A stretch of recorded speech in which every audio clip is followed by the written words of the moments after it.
Hi, this is Shadi, and today it's going to be a technical breakdown and comparison between Kodokan, Judo and Shooto.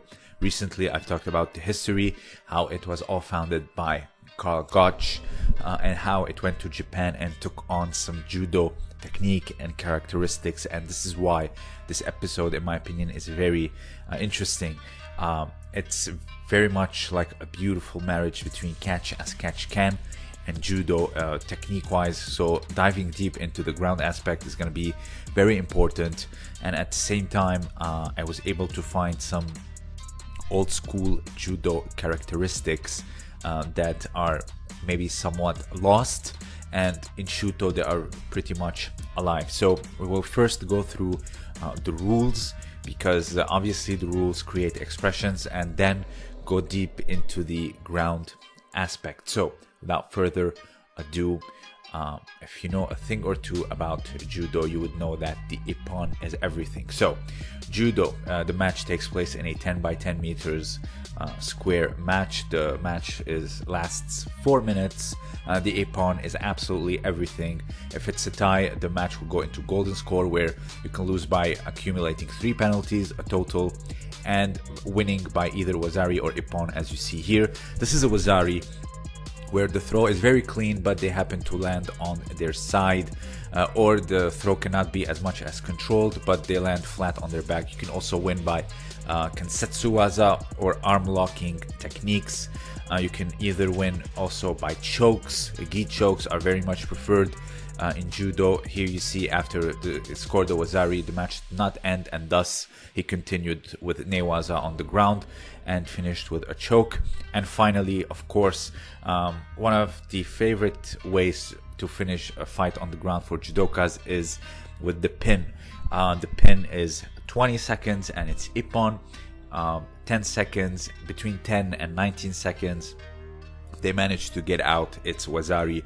If they manage to get out before that, there's no score. That's mainly how a Judo match is won.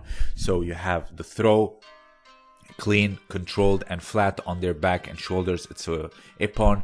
If the throw is either not controlled and they fall flat, or controlled and they fall either on their side or like the lower back, it's a wazari. So let's go to Shooto. So similar to what we now call MMA, you have your knockouts, your submissions, and also referee's decision or a judge's decision. Shooto also bans everything that has to do with dirty playing, such as striking the throat, the groin, pulling the hair. Also, just very much is the stuff that you would see like in UFC 1. All that stuff is obviously banned.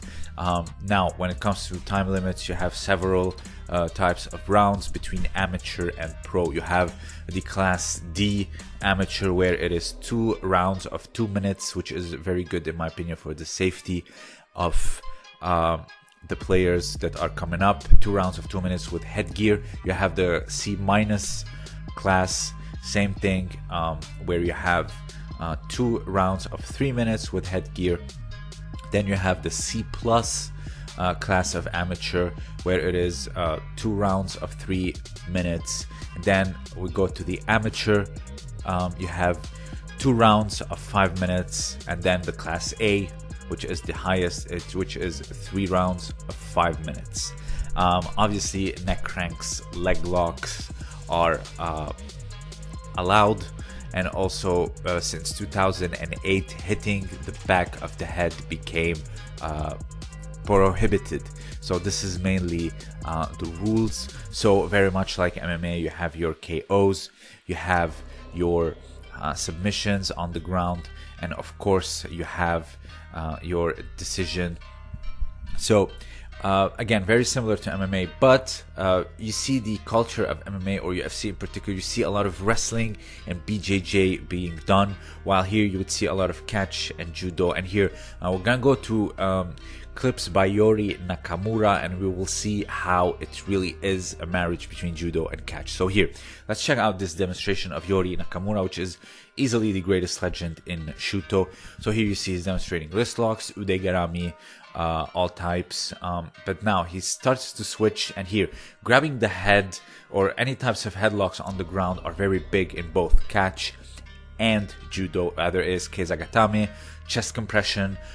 Here, for example, you see him doing the ashigatame, but actually cranking the neck in order to pop the shoulder, while in judo that is prohibited. So here you see doing an ashigatame, but with a catch-like twist. I know in judo neck cranks have been banned since 1925, so here you see sankaku jime and also jujigatame, which strictly comes from judo. I haven't seen any evidence that points otherwise. Debate me all you want, but the evidence, in my opinion, are not clear. So you can clearly see like the transition between the two of catch and judo. Let's check it out again, but really slowly. I want to point out a few things. So here, the demonstration starts with like ude garami, obviously, you know, what we call now a kimura in BJJ, a wrist lock here.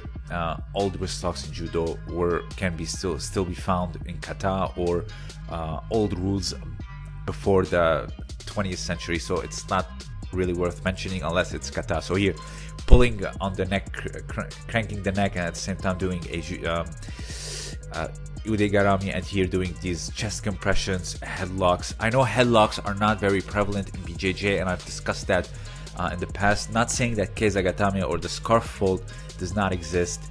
Now here, check this out. He does like an ashigatame or hizagatame and pulls the neck, which is a neck crank, and at the same time really yanking the shoulder. So we all remember this, the chest compression / neck crank on Dean Lister by Josh Barnett, signature catch, but also it's your keizagatame but without the neck crank. Now when I discussed keizagatame in the past, all the BJJ guys, you know, they said like, I'm a brown belt or black belt, and they gave in their 2 cents meaning. So here, keizagatame is very simple escape, is to put your shoulder on the ground. Once that shoulder is on the ground, it's very easy to pop your head, and thus you have clear access to the back, which is the greatest sin in BJJ, and thus why it's not prevalent. Is there any reason why it's not as popular in others? Let me know. So here you notice how he's doing the ashigatame here, but he's keeping the head down and he's leaning forward in order to create the submission, while as you saw Nakamura, he pulled back the neck, which can accentuate the submission and also crank the neck. But in judo, obviously, that's illegal. Here is from the north-south being done, ashigatame.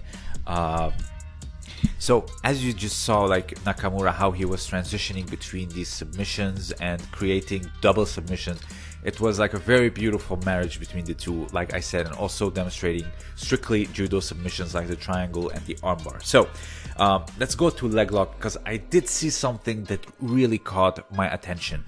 This is Sensei, I believe, Pat. He was demonstrating stuff that he learned from Nakamura himself. He's a BJJ black belt.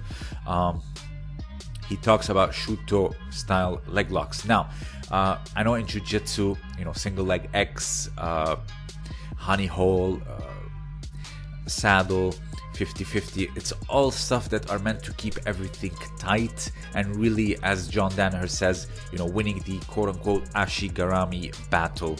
But here you see he's spreading out his legs, and also not only that, there's a grip that really also caught my attention. So we will go back to the old school books and check out some stuff. So here he explains that it starts from the single leg X or ashigarami, and then here he opens up his legs in order to pin the hips of his opponent and thus keeping him at bay, and then he can proceed with the leg lock. Now check out here, he has his legs open. Like, you rarely see something similar at least in BJJ today. Pay attention to the grip. He explains that he has like a fist, and the palm is supporting it up with the palm of the other hand. Now here you see the fist and the palm up. Now let's go to several books. This is Mikunsuke Kawaishi's book, My Method of Judo. You can see single leg X, very classical, pinning the hips and also pinning the knees together. This is Yuki Otani's book, pay attention to the grip. You have your hammer fist supported by the palm of the other hand up, and here he's doing like a shallow 50-50 in a sense. But you can see it's geared towards spinning the hips. It's not on the side, it's rather on the hips, and he pulls back. But the importance of the image is rather the grip that he is using. Now let's go to another book, which is Sadakazu Uenishi's book. And here you can see the open legs and doing the straight ankle lock. Again, the open legs serve as a means to pin the hips. If you go and read the book, I've pinned it multiple times. I'll leave them in the description down below.